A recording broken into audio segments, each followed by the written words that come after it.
Now this is number number 35 out of the review section on page 174. So this one has to do with sketching the graph without your graphing calculator of this particular function.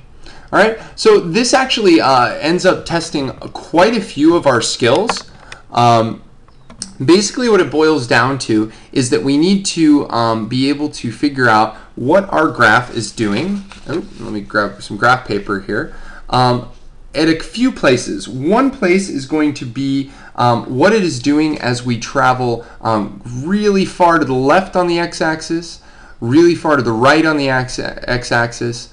Then we also need to be able to calculate our zeros, both x and y zeros. And then lastly, we're going to go ahead and make sure that we have enough points in between to actually get an accurate graph. So kind of a lot to do, but we're going to walk through it here. Right. So first off, one of the things that I generally will do with something like this, especially since I know I'm probably going to be using synthetic division later, is I'm going to go ahead and put this in order. So I have f of x is equal to, starting with the big degree or big power there, 3x to the third minus 2x squared plus 27x plus 18x. Okay. So now first applying the leading coefficient test. Now this is one of those things where I said you could go ahead and memorize this if you need to, but all that really is boiling down to, well, there's a couple things. One is we're really just going to have to look at this. We went over in class that as we go really far to the left and really far to the right on our graph, all of these numbers are going to grow at a much slower rate than our big power. So that's really the only one we need to look at. Okay, so I'm going to go ahead and write that over here. Now we need to check two things. One, as x approaches negative infinity, what does y do? What does y approach? Does it go up? Does it go down? We want to know what our graph is going to do at that point. Okay? So one of the ways to test that is simply to put in a test value. Okay? So we can pick any negative number, and in reality, it's not going to matter that much. We can actually even just pick -1, right? And see, well, what's going to happen to this if x is negative? Well, if we take a look here, we could look at 3 or -3 times -1 to the third. Well, that's going to be -3 times -1, because when you take it to the third power, it still stays negative. And that ends up being +3. Now, the 3 really doesn't matter at all. All we're really looking for is y going to start traveling? Oh, and actually, oh yeah, -1 will work fine. The basic idea is that we really just want to know what's going to happen. Is this term right here, is it going to travel or become negative or positive? And we can see that it in fact will become positive. Now, until x gets really small or x gets really big, these numbers might affect it. So at -1, this very well might not be traveling in the positive direction. So don't get that confused. But we're only focusing on our big power here, because as we travel really far to the left, all of these other terms become less and less important. Now, looking or kind of moving on, and ooh, I totally wrote this down wrong. Oh, there we go. Okay, I know then now that as x approaches negative infinity, y is going to approach infinity. Y is going to get really big. Okay. Now that since I know it's a cubed graph, I can feel pretty confident that as x approaches infinity, well, there's going to be inverse relationship. As if I go to the left and y is going up, well, with a cubed graph, as I go to the right, y should be going down. But I want to double check that real quick. So I want to see what happens to y. So again, I'm going to go ahead and just plug a positive number in there. I get -3 times 1. Again, this is a test value. This isn't very mathematically rigorous, but it works fine. Okay, I get -3 times 1. 1 cubed is going to stay at positive, and I find that if 1 is a positive, or if x is approaching or is a positive number or getting more positive, then no matter what, this is going to end up being negative. So as x approaches infinity, y will, as I predicted before, approach negative infinity. Now these are going to become important for later, and we'll get back to them when we get to our graph. Now we need to find the zeros. Now we have multiple methods for finding the zeros. I'm going to start though with the y-intercept. We've spent a little less time on that. Well, when we're on the y-axis, there is one characteristic that's always true. If we go to here, x is 0. If we go to here, onto the y-axis, x is 0. No matter where we travel on the y-axis, x equals 0. So I'm going to use that fact to find my 0. So I'm going to look at f of 0 and find out what my output is when x equals 0, and that'll give me my y-intercept. Well, if we plug that into our equation, we have -3 times 0 cubed. I'm just going to replace each and every x with 0. -2 times 0 squared plus 27 times 0 plus 18. Okay. Now, what we're going to find is all of these cancel out, and my y-intercept, okay, when x equals 0, f of 0, okay, is going to be 18. So my y-intercept, okay, is actually at 0. Again, my x is 0, 18. So I have another piece of information. Okay, we're just putting pieces of a puzzle together here. Now, for my x-intercept, we're going to have to do a bit more work. Okay? So we can't factor this. It's not going to happen. So what we're going to have to do is we're going to have to take a look and see where we can go. Now, this is going to seem a little counterintuitive simply because in this case, we'd actually need our graphing calculator to find the intercepts. But let's do a couple things here. One, first off, we're trying to solve 0 is equal to -3x to the third minus 2x squared plus 27x plus 18. Now you can use the rational zeros test to verify that in fact all of our possible rational zeros are going to be the factors of 18, so plus or minus 1, plus or minus 2, plus or minus 3, plus or minus 6, plus or minus 9, and plus or minus 18, all over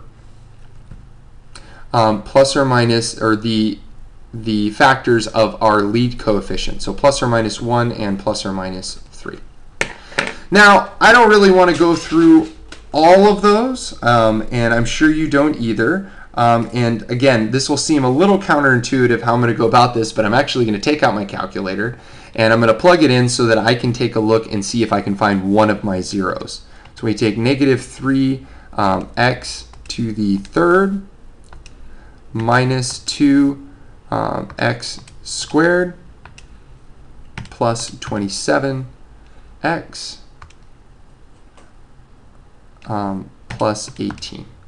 And I graph it, okay, and we see that our graph does in fact end up looking about where we thought it would look, or about how we thought it would look. And I go and I take a look, and oh, I lucked out on my table. And sorry, it's a little hard to see. That should be better.